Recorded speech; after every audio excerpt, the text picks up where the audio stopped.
There are two rivers flowing with a velocity of 10 metre पर second but in opposite directions as shown in the figure. यहाँ पे दो reverse, एक तो ये वाली और एक तो रिवर नीचे वाली है. ये इधर जा रही है 10 मीटर पर सेकंड से, एक ऊपर वाली रिवर इधर जा रही है 10 मीटर पर सेकंड से. दोनों की विड्थ दे रखी है 40 मीटर और 40 मीटर. ये दोनों की विड्थ दे रखी है आपको. A swimmer having capacity 10 metre पर second keeps himself perpendicular to the flow of river in all circumstances and he crosses the two rivers without walking. ठीक है. Find the net drift of the swimmer.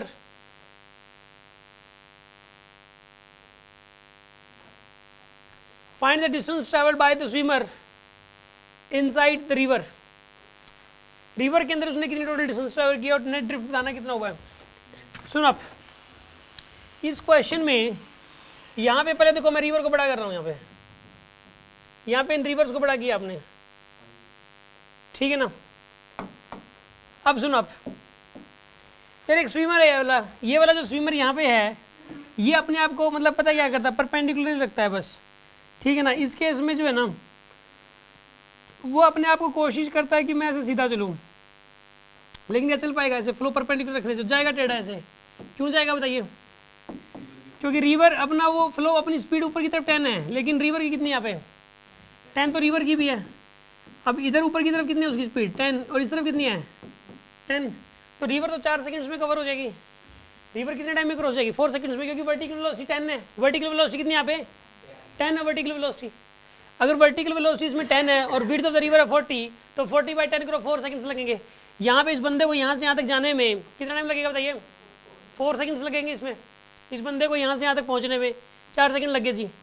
अच्छा अब सुन लो, इस बंदे को यहाँ से यहाँ तक पहुँचने में 4 सेकंड लगेंगे यार. ये width of the river divide by vertical velocity 4 second लग गए. और ड्रिफ्ट कितनी आएगी बताइए? यहाँ पे ड्रिफ्ट 40 मीटर आ गई ना इसमें, क्योंकि horizontal velocity into time. Horizontal velocity कितनी 10 और हॉरिजॉन्टल वेलोसिटी 10 है और टाइम ऑफ क्रॉसिंग कितना है 4, तो कितना आएगा इस केस के अंदर 40 मीटर आ गया ड्रिफ्टिंग.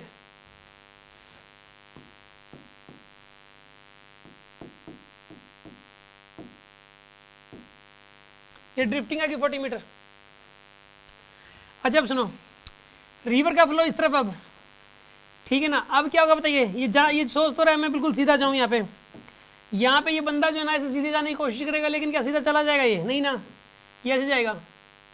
इस बार पता है क्या, जितनी ड्रिफ्टिंग इधर हुई थी उतनी ड्रिफ्टिंग इधर हुई होगी, ठीक है ना. बाय सिमेट्री आप ऐसा कह सकते हो. यहाँ पे ये जो बंदा था इसकी ऊपर की तरफ स्पीड थी 10, लेकिन इस तरफ थी 10.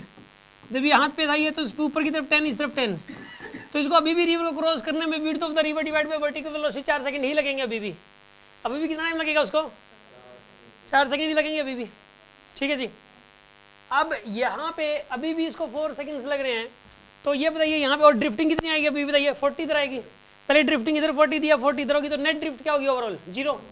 नेट ड्रिफ्ट तो 0 आएगी. इसके अंदर तो ये पूछा गया था कि नेट ड्रिफ्ट बताओ, तो नेट ड्रिफ्ट तो आगे 0. ये बात समझ में आ गई होगी आपको. इसके अंदर एक तो नेट ड्रिफ्ट पूछा था, तो इसके अंदर जो है ना यहाँ पे जो नेट ड्रिफ्ट है वो तो आगे जी 0. एक तो नेट ड्रिफ्ट आगे इसकी 0. दूसरा इसने पूछा था distance travelled by the swimmer inside the river. Net distance बताने कितनी ट्रेवल हुई है इसमें यार. एक तो ये वाली डिस्टेंस ट्रेवल हुई है और उतनी ही डिस्टेंस ये वाली भी होगी. ये वाली लेंथ बताइए, ये वाली लेंथ 40, ये लेंथ भी कितनी यहाँ पे 40 ना. इसके अंदर जो है ना, मुझे तो एक बात बताओ, ये लेंथ कितनी यहाँ पे 40 ना, और ये लेंथ भी कितनी यहाँ पे 40, तो ये लेंथ कितनी आएगी यहाँ पे 40√2. ये वाला एंगल 90 डिग्री है, तो ये 40 तो ये 40, तो ये कितना आएगा 40√2. और ये भी कितना आएगा यहाँ पर 40√2. दोनों ही 40√2 है. ये भी 40√2 है और ये भी 40√2 है. टोटल कितना आएगा बताइए इसमें? 80√2 आंसर आएगा. Answer is 80√2. This is the answer. तो 80√2 तो इसमें टोटल डिस्टेंस आएगी और नेट ड्रिफ्टिंग 0 आ जाएगी. हाँ जी, बात समझ में आ गई होगी ये वाली. इसको शक है किसी को इस बात में?